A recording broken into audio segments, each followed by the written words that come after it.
Hey guys, welcome back. Alright, so today we could not get around to recording the video for which, comparing the Impala to the Fusion, to the Corolla, and Honda. You're not getting around to getting to the cars today, or this week at all, to make that video. I'm so sorry about that. I got pushed off yet another week. Hopefully I could have it up by Friday of next week for you, everyone. Today we are going to be talking about why should you replace your timing belt every 6,000 miles, while you should never top off your tank to the nearest dollar, because it could cost you hundreds of dollars in repairs, along with why you should replace radiator mounts every so often.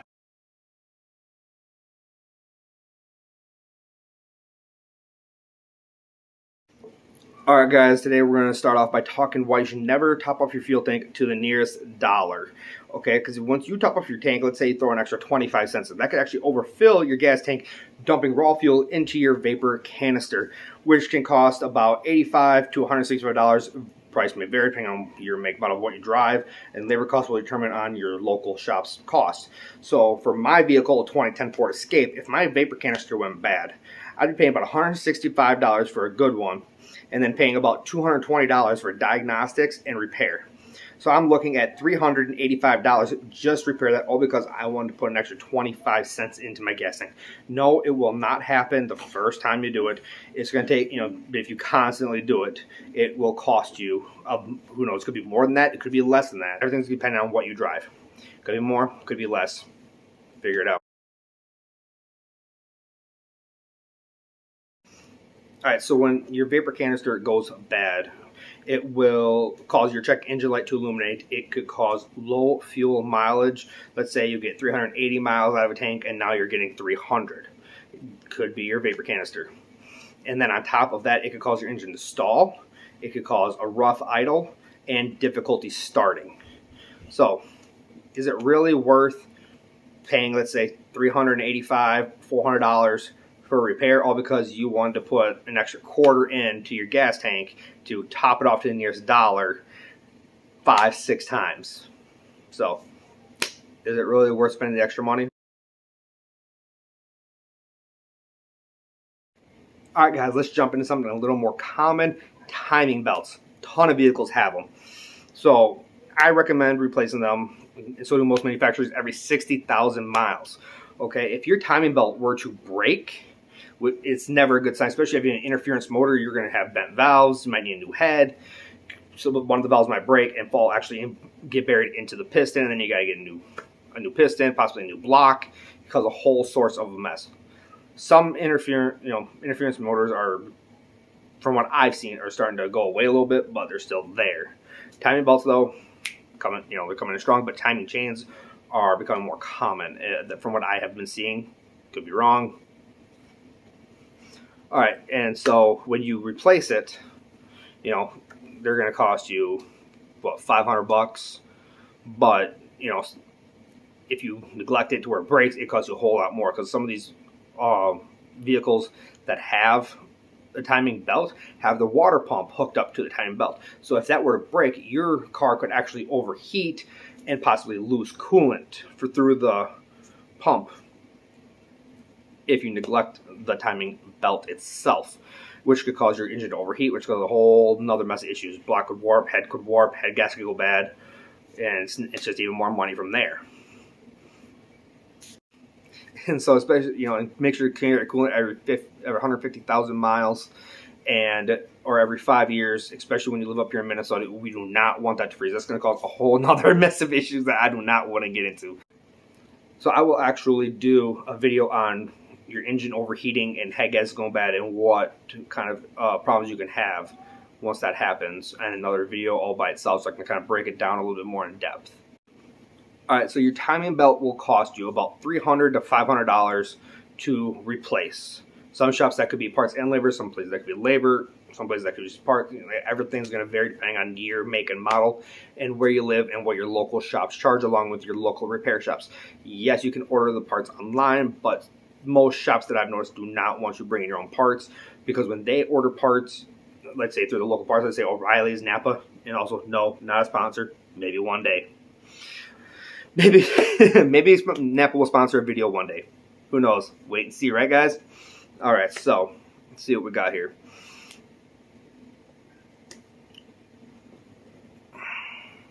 So yeah, everything's gonna vary depending on what you've got.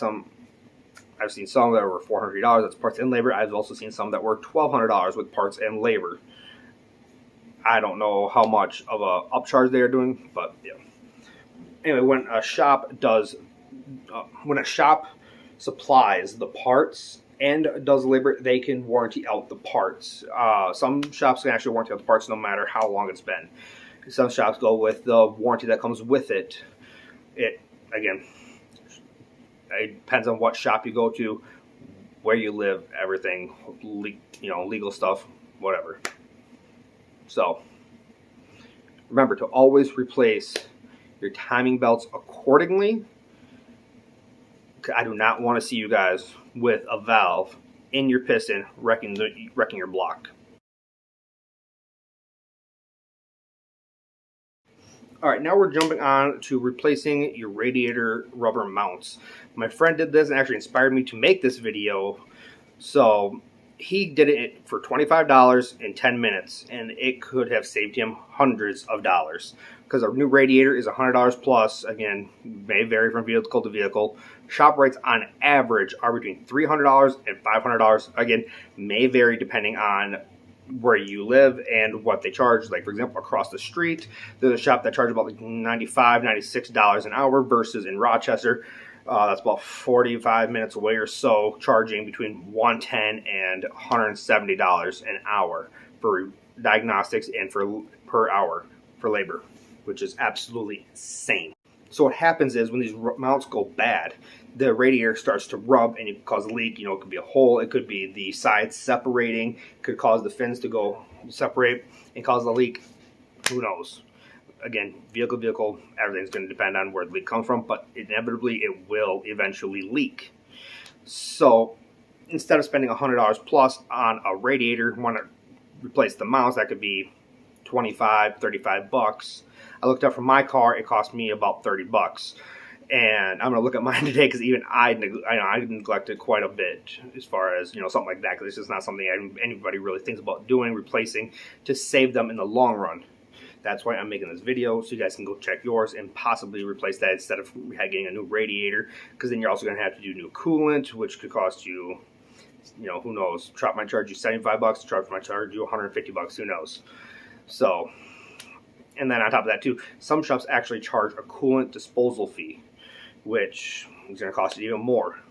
So, just the radiator, let's say it's $100. Let's say your shop's going to cost you $500 for labor, and then on top of that you have to pay, let's say, $125 for coolant.